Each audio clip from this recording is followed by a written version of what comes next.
जय जय भीम, जय जय भीम, जय जय भीम। माननीय राष्ट्रीय अध्यक्ष जी मनजीत सिंह नौटियाल, देश भर में कहीं भी कोई भी संविधान विरोधी कार्य होता है, भीम आर्मी पहुंचती है, पूरा बहुजन समाज खड़ा होता है, उनके विचारों को सुने और मनन करें, अमल करें।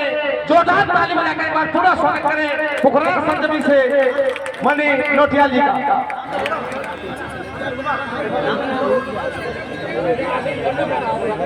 स्वागत समारोह की कड़ी में हमारे भारतीय जनता पार्टी के जिला अध्यक्ष श्री ओम कठेरिया जी ने माननीय अपना स्वागत किया। आप लोग भाई एक बार जोरदार तालियों से स्वागत करिए नौटियाल जी का, जोरदार तालियों से। बहुत बहुत धन्यवाद। जय भीम।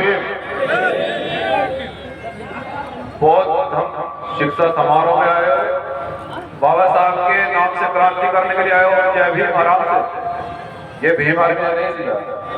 जय भीम, जय भीम। वो पीछे पुलिस वाले खड़े हैं, उनको भी आवाज नहीं आ रही, वो सोच रहे हैं कि मजाक कर रहे हैं। बाबा साहब कहते हैं जय भीम उसी आवाज में आना चाहिए कि यहाँ सत्ता शासन तक आवाज पहुंचे। जय भीम, जय भीम, जय भीम, जय भीम। धन्यवाद। सब लोग कान खोलकर सुने और बहुत कम शब्दों में अपनी बात को मैं पूरे करूंगा। ये चह चह पह पह चलती है, इसको बंद कर देते। सबसे पहले बहुजन समाज में जितने भी संत और महापुरुष आए, जिन्होंने संघर्ष किया, जिनकी बदौलत आज हम इस मंच से बोल रहे हैं, उन सभी को सर झुकाकर सत नमन करते हुए और भारतीय संविधान निर्माता परम पूजनीय बोधि संत बाबा साहब डॉक्टर अम्बेडकर और जिस उपलक्ष्य में हम सभी लोग यहाँ पर इकट्ठा हुए हैं, बौद्ध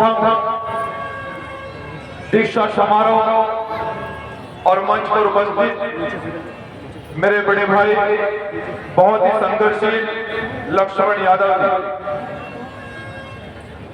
और जितने भी मंच पर उपस्थित हैं, सभी बाहर से आए मेहमानों का भीम आर्मी हृदय से बहुत बहुत सम्मान करती है। और हमारे प्रदेश के उपाध्यक्ष प्रबल प्रताप जी, राहुल बौद्ध जी, लवनेश बौद्ध जी एवं प्रदेश जिले की कार्यकारिणी, सम्मानित मंच एवं मेरी माताओं बहनों, आज हम यहाँ पर बहुजन समाज की एक विचार गोष्ठी के रूप में, बहुजन समाज के उत्थान के लिए, बाबा साहब डॉक्टर अम्बेडकर जी के मिशन के लिए आज यहाँ हम लोग इकट्ठा हुए हैं। अनुसूचित जाति, जनजाति, पिछड़े, अल्पसंख्यक, आदिवासी अर्थात बहुजन समाज के लोगों, मैं केवल आपसे बस एक ही सवाल करना चाहता हूं। जय भीम कहने से काम नहीं चलने वाला है। बाबा साहब ने जो हमें शिक्षा दी है, जो हमें रास्ते उन्होंने बताए हैं, इस देश की व्यवस्था जो वर्तमान में है वो बहुजन समाज के इतने विपरीत है कि वो दिन दूर नहीं, तुम बहुत जल्द भिखारी बन जाओगे। वो दिन दूर नहीं, तुम्हारी सरकारी नौकरी भी छीनने की तैयारी चल रही है, वो दिन दूर नहीं है। सब लोग जानते हैं कि सरकारी कंपनियों को बेचा जा रहा है, लेकिन मैं आपसे एक ही सवाल करना चाहता हूं। मन में पीड़ा है, सब लोग जानते हैं कि बहुजन समाज के लिए रात दिन काम करते हैं, ये कोई बड़ा काम नहीं है। बाबा साहब ने किया, हम उनसे बड़े नहीं हो सकते, बस उनका कर्ज उतार रहा है। लेकिन मेरा एक सवाल है कि जब बाबा साहब डॉक्टर अम्बेडकर जी ने जाते जाते, बाबा साहब डॉक्टर अम्बेडकर जी ने आपके लिए बेहद मुसीबतों से संविधान लिखा, और संविधान में जिस समय आपको कोई अधिकार नहीं दिया जा रहा था, पृथक निर्वाचन क्षेत्र नहीं दिया जा रहा था, आरक्षण नहीं दिया जा रहा था, तो बहुजन समाज के लोगों बाबा साहब ने कहा इस देश की सरकारों को कि मैं संविधान नहीं लिखूंगा। देश की सरकार ने कहा क्यों? कि संविधान में मैं ऐसी व्यवस्था चाहता हूं कि जो मेरा दबा कुचला समाज है, असमानता है, भेदभाव है, छुआछूत है, पानी पीने पर मार दिया जाता है, स्कूल में नहीं पढ़ने दिया जाता है, विधायक एमपी बनने की इजाजत नहीं है, मैं संविधान में इसके लिए पट्टा निर्वाचन क्षेत्र चाहता हूं।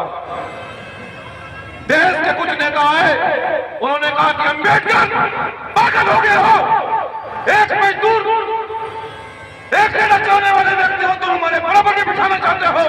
बाबा साहब ने कहा कि मैं हाँ ऐसा ही चाहता हूं कि एक मजदूर का बेटा, एक किसान का बेटा संसद और विधानसभा में जाए, मैं ऐसी व्यवस्था चाहता हूं। बाबा साहब ने संविधान लिखना बंद कर दिया बहुजन समाज के लोगों को। इस देश के अंदर गांधी जी ने फिर सर्वे करा कि भाई सर्वे कराया जाए, डॉक्टर अम्बेडकर के अलावा संविधान कौन लिख सकता है। पूरे देश के अंदर सर्वे हुआ, पढ़े लिखों की लिस्ट बनाई गई, कोई माइकल ऐसा नहीं था कि जो दलित के बेटे के अलावा कोई संविधान लिख दे। जो लोग कहते हैं कि राम का राज्य है, राम का राज्य है, अरे हम उनसे पहचान चाहते हैं कि जिस समय संविधान लिखा जा रहा था उस समय कोई नहीं आया। जिस समय संविधान लिखा जा रहा था किसी माइकल की इतनी हिम्मत नहीं थी कि समानता का पाठ पढ़ा दे, सबको बराबर का अधिकार देते, एमएलए का बनने का अधिकार देते, कलेक्टर बनने का अधिकार देते।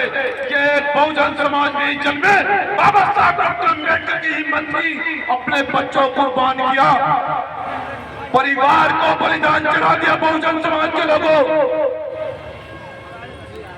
और जाते जाते बहुजन समाज के लोग बाबा साहब ने सोचा कि मैंने इस दबे कुचले समाज के लिए संविधान भी लिख दिया है, सारे अधिकार दे दिए हैं, लेकिन ये ब्राह्मणवादी लोग मेरे समाज को जातियों में बांट के रखेंगे। ये धर्म के नाम पर, ये धर्म का अड्डा बनाकर इन्हें इस्तेमाल करेंगे, और वही आज तुम किए जा रहे हो बहुजन समाज के लोगों। इसलिए बाबा साहब ने जाते जाते कहा कि मेरे बहुजन समाज के लोगों, मैं तुमसे अंतिम शब्दों में और अंतिम समय में एक बात कहना चाहता हूं कि आओ बौद्ध धर्म की ओर चले, बौद्ध धर्म अपनाए, तथागत बुद्ध जी के मार्गदर्शन पर चले, वरना ये मनवादी लोग तुम्हें नहीं जीने देंगे, ये मनवादी लोग तुम्हें जातियों में बांट के रखेंगे। लेकिन मैं बहुजन समाज के लोगों दूसरों पर आरोप लगाने से पहले मैं तुम्हें पूछना चाहता हूं, क्या तुमने बौद्ध धर्म अपनाया? क्या तुमने उन लोगों की फोटो अपने घर से निकाली जिन लोगों ने बाबा साहब की हत्या कराने का प्रयास किया? जिस समय बाबा साहब डॉक्टर अम्बेडकर संविधान लिख रहे थे, उन्होंने कहा कि डॉक्टर अम्बेडकर की हत्या करा दो, वरना ये हमें भिखारी बना देगा। समानता है कि मजदूर का बेटा संसद और विधानसभा में जाएगा। बाबा साहब की उन लोगों ने हत्या कराने का प्रयास किया, लेकिन हमने क्या किया? हमने क्या किया? क्या आज उन मनवादी लोगों की फोटो हमने घर में से हटाई? क्या बाबा साहब की फोटो हमने आज भी घर में लगाई? क्या हमारे घर में संविधान है? पूछना चाहता हूँ, हाथ खड़ा करके बताओ कितने लोगों के घर में संविधान है, बताओ। देखो आधे भी लोग नहीं है, तो ये बाबा साहब के साथ में गद्दारी हो रही है कि नहीं हो रही है? बाबा साहब के संदर्भ को क्यों खराब किया जा रहा है, मैं आपसे पूछना चाहता हूँ। बाबा साहब के बलिदान को आप लोग क्यों बेकार करना चाहते हो?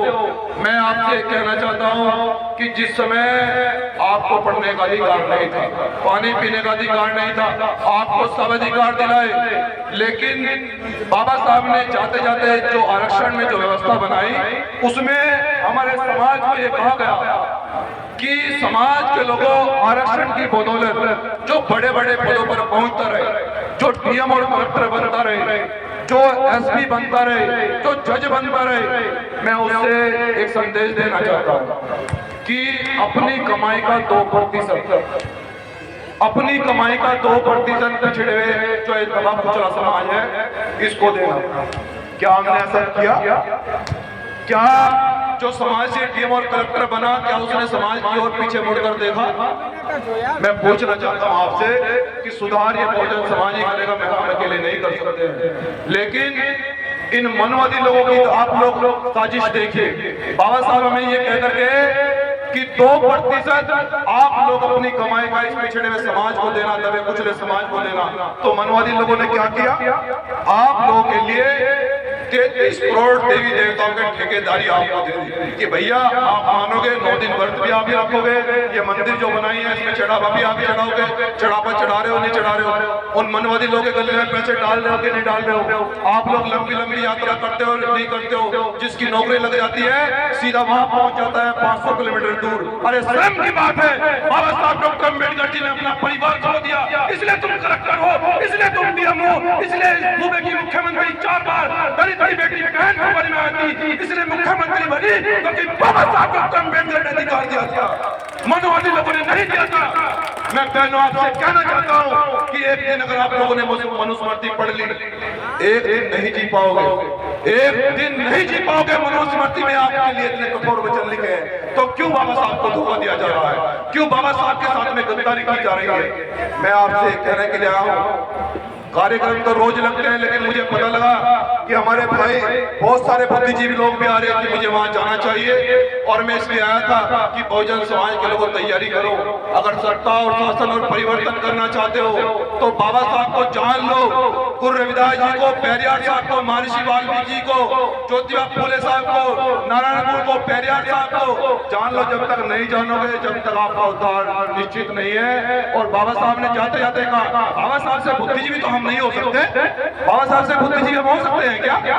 बाबा साहब ने जाते जाते कहा कि ये है मेरे बहुजन समाज के लोगों, मैं ब्रह्मा विष्णु महेश को नहीं मानूंगा, तो फिर तुम क्यों मान रहे हो बहुजन समाज के लोगों? जब बाबा साहब माना करते थे, मैं पूछना चाहता हूँ आपसे, आप गद्दारी क्यों कर रहे हो? बहुजन समाज के लोगों, परिवर्तन करने के लिए घर से निकलना पड़ेगा, क्रांति करने के लिए घर से निकलना पड़ेगा। और हम तो ये कहना चाहते हैं भीम आर्मी के लोग, जहां बुद्ध से काम न चले तो फिर वहां युद्ध के लिए भी तैयार रहना चाहिए, जहां बुद्ध से काम न चले तो युद्ध के लिए भी तैयार रहना चाहिए। बाबा साहब ने संविधान में लिखा कि जहां अगर अपने अधिकारों के लिए आज हो रही हो, अपने मान सम्मान जान की सुरक्षा की बाजी आ रही हो, तो फिर वहां लाइसेंस का हथियार चलाना भी उचित है। ये बाबा साहब ने कहा है संविधान में, इसीलिए तो लाइसेंस के हथियार दिए जाते हैं। लेकिन मैं अपनी बात को ज्यादा लंबी नहीं करते, मैं कहना चाहता हूं कि बहुजन समाज के लोग अगर परिवर्तन चाहते हो, अगर आप लोग बहुजन समाज में सच में परिवर्तन चाहते हो, तो आओ भीम आर्मी के साथ में खड़े हो। और जिन यहाँ इस मेले के जो संस्थापक हैं मेरे बड़े भाई बलिराम पैंथर जी, मैं उनका हृदय की गति से बहुत बहुत सम्मान करता हूं कि उन्होंने एक क्रांति की मिसाल पेश की और मुझे इस मंच पर आने का मुझे आमंत्रित किया। मैं उनका भी बहुत बहुत धन्यवाद करता हूं। और अंतिम रूप में कहना चाहता हूं कि हे बहुजन समाज के लोगों, ये चांद ये सितारे हमारे साथ में रहे, जब तक तुम्हारा हाथ हमारे हाथ में रहे और सांस से टूट कर गिर जाए वो पत्ते नहीं है, मनवादे से कहना है कि औकात मिले। जय भीम।